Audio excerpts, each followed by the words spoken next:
Vad har du gjort på läppen? Jag har rakat bort mustaschen. Du har ju ingen mustasch. Jag skojar bara ju.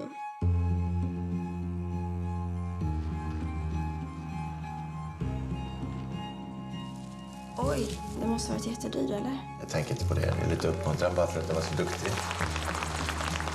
Hon är söt. Det är min syster. You seem weak lately. What's wrong? Everything's fine. Everything's fine. You sure? Yes. I don't think everything's fine. I think you have a problem.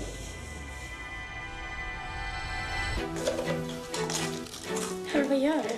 Om du berättar för någon om det här så berättar jag för mamma och pappa om dina äckliga dikter att du är kär i Jakob. Can we go to a room, please? Du låtsas typ att det här är den du är kär i. Vad gör ni? Äter tomater, ser väl?